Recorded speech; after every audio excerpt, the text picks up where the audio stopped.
नमस्कार, आप देख रहे हैं इंडिया वॉच और मैं हूं आपके साथ स्नेहा सिंह। वक्त हो गया दिन भर की 5 बड़ी खबरों का, तो चले शुरुआत करते बड़ी खबरों के साथ। जहां खबर दिल्ली से, आम आदमी पार्टी के राष्ट्रीय संयोजक अरविंद केजरीवाल ने कहा, पूरा देश इस वक्त सदमे में है। प्रधानमंत्री से मेरी 3 गुजारिश है। अगर आपने इतने कठोर कदम उठाने के लिए कहा है, इसका मतलब अर्थव्यवस्था का काफी बुरा हाल है या आने वाले समय में और बुरा हाल होने का अंदेशा है। देश ये जानना चाहता है कि हम कहां खड़े। अगर हमें देश के लिए कुर्बानियां देनी पड़ी तो वो भी करेंगे, लेकिन पता तो चले कि ये क्यों हो रहा है। बेहद आर्थिक संकट से गुजर रहा है और इस वजह से उन्होंने देश के एक लोगों को अपील की है ये 7 स्टेप उठाने के लिए, 7 कदम उठाने के लिए। एक तो ये कि वर्क फ्रॉम होम करो, सोना खरीदना बंद करो, कम से कम सोना खरीदो। तीसरा, तेल की बचत करो, पेट्रोल डीजल की, पब्लिक ट्रांसपोर्ट इस्तेमाल करो। चौथा, फर्टिलाइजर्स का कम से कम इस्तेमाल करो, नेचुरल फार्मिंग करो। पांचवा, फॉरेन प्रोडक्ट्स कम से कम इस्तेमाल करो और फॉरेन एक्सचेंज बचाओ। छठा, कुकिंग ऑयल कम से कम इस्तेमाल करो। और सातवां, फॉरेन ट्रैवल बंद करो, विदेशों में जाना बंद करो। हमारे देश 1950 के बाद से अभी तक ऐसे कई समय आए जब देश अलग अलग संकटों से गुजरा। कभी अलग अलग देशों से युद्ध हुआ, चीन से, पाकिस्तान से, आर्थिक मंदी से भी गुजरा। लेकिन इतने कठोर कदम आज तक कभी किसी प्रधानमंत्री ने देशवासियों को लेने के लिए नहीं कहे। मुझे याद है लाल बहादुर शास्त्री जी ने भी देश के लोगों से अपील की थी, इंदिरा गांधी जी ने भी एक समय सोना ना खरीदने की अपील की थी, अलग अलग अपीलें की थी अलग अलग प्रधान। इतनी कठोर अपील, इतनी सारी 7 इतने बड़े कदम आज तक कभी किसी ने नहीं लिए। पूरा देश इस वक्त सदमे में है। तो मेरी 3 गुजारिश है प्रधानमंत्री जी से। एक तो ये कि अगर आपने इतने कठोर कदम उठाने के लिए कहा है तो इसका मतलब अर्थव्यवस्था का काफी ज्यादा बुरा हाल है और यह आने वाले समय में और भी ज्यादा बुरा हाल होने का अंदेशा है। देश ये जानना चाहता है कि हम कहां खड़े हैं। आपने हमें कहा हम सब देशवासी देशभक्त हैं, कठोर से कठोर कदम भी उठाएंगे, कठोर से कठोर अपने को, अगर हमें कठिनाइयां बर्दाश्त करनी पड़ी, कुर्बानियां देनी पड़ी देश के लिए, वो भी करेंगे। लेकिन पता तो चले कि ये कदम क्यों उठाए जा रहे हैं, पता तो चले कि अर्थव्यवस्था कहां खड़ी है। केवल आदेश भर दे देने से तो काम नहीं चलेगा ना। ये देश हम सब लोगों का है, ये देश हम 140 करोड़ लोगों का है। तो प्रधानमंत्री जी से मेरा पहला निवेदन है कि वो पूरा, आज हमारी क्या स्थिति है।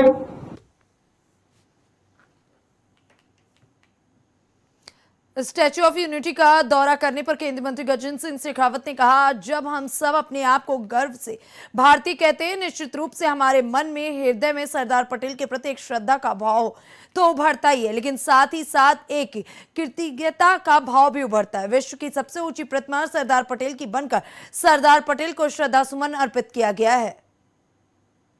विभिन्न रियासतों में बटे हुए भारत को जब अंग्रेजों ने अपने विवेक के अनुरूप निर्णय करने की स्वतंत्रता दे दी, इस विचार और सोच के साथ में कि आजादी के बाद भारत कोई एक देश न रह करके विभिन्न रियासतों के हिस्सों में बटा हुआ, विभिन्न भूभाग में, विभिन्न बोली भाषा संस्कृति में बटे हुए विभिन्न राष्ट्रों का समूह बन जाएगा। सरदार पटेल के दूरदर्शिता, उनके साहस, उनके पौरुष और उनके पराक्रम के चलते हुए भारत विभिन्न रियासतों को एक सूत्र में निबद्ध करके एक माला के रूप में मां भारती के कंठ का हार बना। आज हम भारत के 140 करोड़ जब गर्व से अपने आप को भारतीय कहते हैं, निश्चित रूप से हम सब के मन में, हम सब के हृदय में सरदार पटेल के प्रति एक श्रद्धा के भाव तो उभरते ही है, लेकिन साथ ही साथ एक कृतज्ञता का भाव भी उभरता है। मैं सरदार पटेल के इस स्मारक के रचयिता, इस विचार के अधिष्ठाता, जिन्होंने सरदार पटेल को कृतज्ञ राष्ट्र श्रद्धांजलि दे सके, उनके व्यक्तित्व और कृतित्व से प्रेरणा ले सके, यहाँ आकर के भारत को सशक्त, समर्थ, समृद्ध बनाने का संकल्प ले सके। इस दृष्टिकोण से इस तीर्थ का जो निर्माण किया, विश्व की सबसे ऊंची प्रतिमा सरदार पटेल की बना करके सरदार पटेल को श्रद्धा के समन अर्पित किए, तो उस विचार के अधिष्ठाता माननीय प्रधानमंत्री नरेंद्र मोदी जी का अभिनंदन करते हुए, उनके विचार के लिए उनका साधुवाद करते हुए सरदार पटेल के श्री चरणों में श्रद्धा के सुमन अर्पित करता हूँ। निश्चित रूप से इस स्थान पर आकर के व्यक्ति के हृदय में राष्ट्रभक्ति का भाव और राष्ट्र के प्रति अपने आप को समर्पित कर देने का भाव स्वतः स्फूर्त रूप से जागृत होता है। यह स्थान देश के सभी तीर्थों से बड़ा महातीर्थ है और जिस तरह से प्रोफेशनली यहाँ व्यवस्थाओं का संधारण किया गया, छोटी से छोटी माइन्यूट डिटेल को देख करके, विचार करके इस महान तीर्थ का संयोजन किया गया है, निश्चित रूप से अपने आप को भारतीय होने पर गर्व है। खबर जयपुर से, जहां नीट यूजी 2026 परीक्षा में पेपर लीक के आरोपों के बाद परीक्षा रद्द किए जाने पर कांग्रेस के वरिष्ठ नेता अशोक गहलोत ने कहा, यह समझ से बाहर है कि 3 तारीख को परीक्षा ली गई थी और छात्रों ने 3-4 तारीख को ही शिकायत की थी कि पेपर लीक हुआ था। यह समझ से बाहर है कि क्या कारण था जो एफआईआर दर्ज नहीं की गई। अब सवाल है कि 2024, 25 और 26 में लगातार 3 सालों तक पेपर लीक हुआ है। इससे हमारी नौजवान पीढ़ी बहुत दुखी है। ये एक बहुत बड़ी चुनौती है। हमें पता लगाना चाहिए कि इस समस्या का समाधान क्या होना चाहिए। कल ही कहा था मीडिया को भी कि इस समझ के परे है कि जब 3 तारीख को एग्जाम हुआ था और छात्रों ने, अभ्यर्थियों ने 3 और 4 तारीख को ही पुलिस को रिपोर्ट कर दी, तो कोई परवाह नहीं करी पुलिस ने। फिर उन छात्रों ने एनटीओ को लिखा, तब जाके उन्होंने डीजी पुलिस को, मैंने सुना है या इतना करी कि भाई ये शिकायत हमारे पास आ रही, राजस्थान से आ रही। तब केस एसओजी को दिया गया, उन्होंने 20-30 लोगों को अरेस्ट कर लिया। पर ये समझ के परे है क्या कारण था कि एफआईआर तक दर्ज नहीं कर रहे थे। मैंने कल ही मांग करी कि आप एफआईआर दर्ज क्यों नहीं कर रहे हो, आपने बैठा रखा उनको, आप उनको अरेस्ट करें, कार्रवाई शुरू करें, जांच शुरू करें।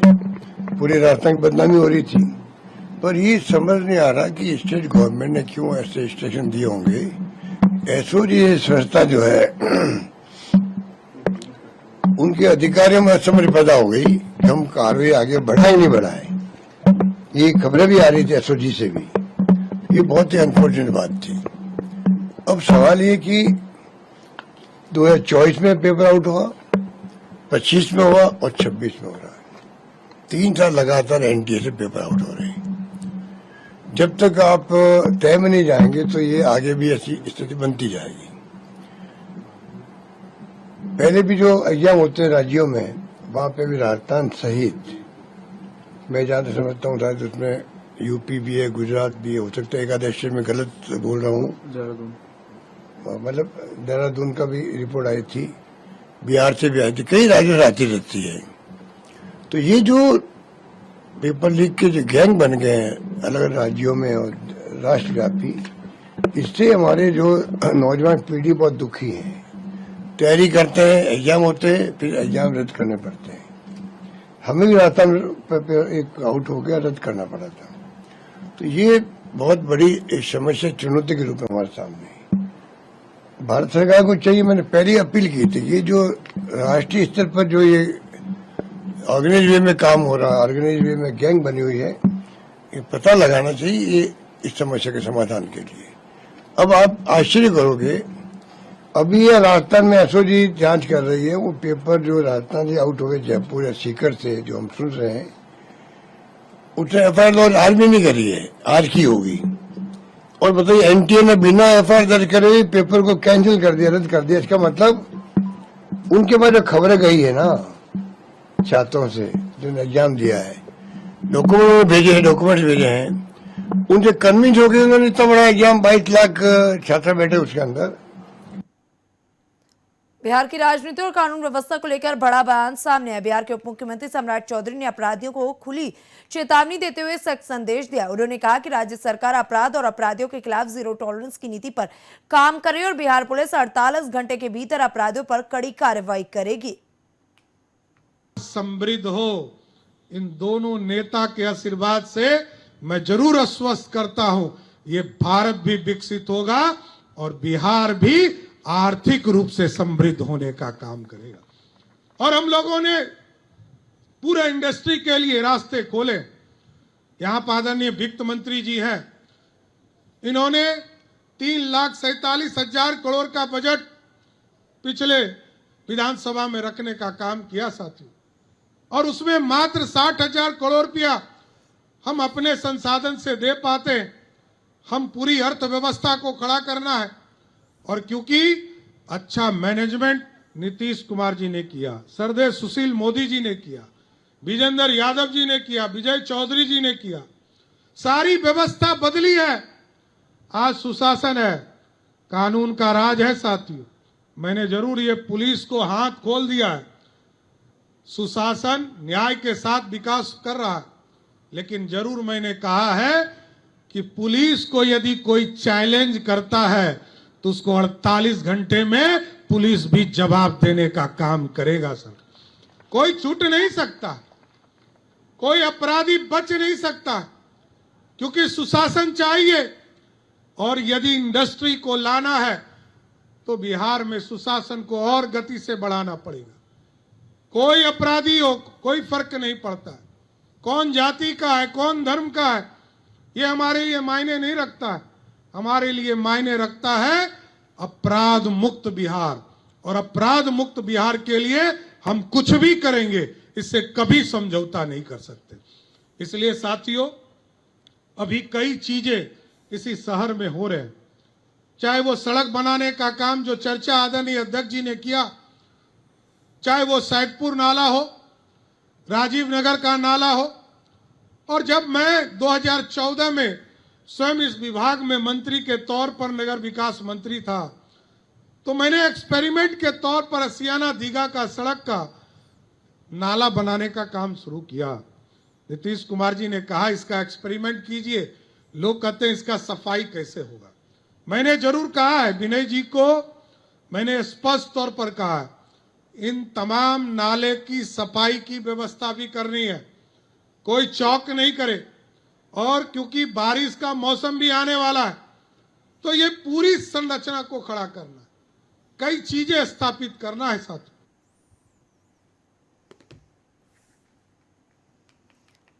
दिल्ली में केंद्रीय पेट्रोलियम और प्राकृतिक गैस मंत्री हरदीप सिंह पुरी ने देश में तेल और गैस आपूर्ति को लेकर बड़ा बयान दिया। उन्होंने कहा कि भारत में कच्चे तेल, एलएनजी और एलपीजी की कोई कमी नहीं है और देश के पास पर्याप्त भंडार मौजूद है। हरदीप पुरी ने बताया कि वैश्विक संकट की शुरुआत में कुछ चिंताएं जरूर थीं, लेकिन सरकार ने इस चुनौती को अवसर में बदल दिया है। उन्होंने कहा कि भारत ने घरेलू एलपीजी उत्पादन को 36,000 मीट्रिक टन प्रतिदिन से बढ़ाकर 54,000 मीट्रिक टन प्रतिदिन कर दिया है।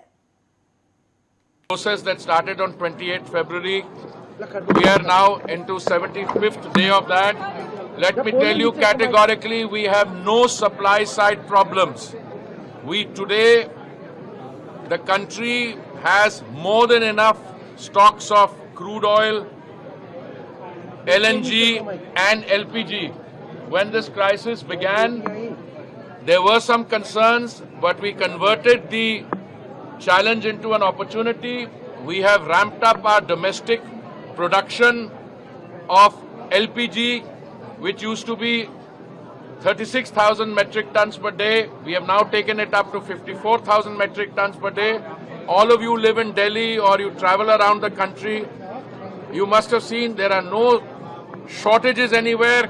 Some of my friends tried to say that, oh, some shortage is coming and therefore You should do some buying. That was also short-lived. Today I can tell you that this situation in the last 4 years, there has been no increase in prices. Today we are in a situation, we don't know how long the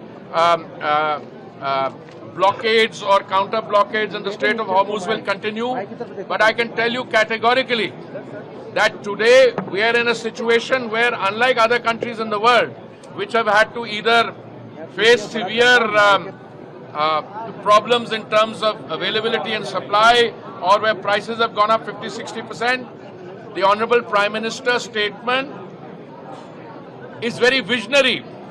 It looks to the future, that if this were to continue, we also have to look at what we can do in terms of lifestyle changes. And I think, as I mentioned in the CII session this morning, I warmly welcome the support that the CII corporate executives have given to that call. There are certain activities which we can curtail. It's not that something is going to happen. That's all negative, panic-creating activity. I can tell you, as somebody who's more involved in this, I review the situation every day along with the CMDs of the oil sector for an hour and a half. My next meeting is at 2 o'clock with them. There is absolutely no cause for anxiety, but we should, going forward, we don't know how long this will take, and also be very clear that this prolongation of this is creating a fiscal strain. My oil companies are losing 1,000 crores a day. Their under recoveries are in the tune. फिलहाल दिन भर की 5 बड़ी खबरों में बस इतना ही। देश दुनिया की ऐसी तमाम बड़ी और अहम खबरों को देखने के लिए बने रहें इंडिया वॉच के साथ।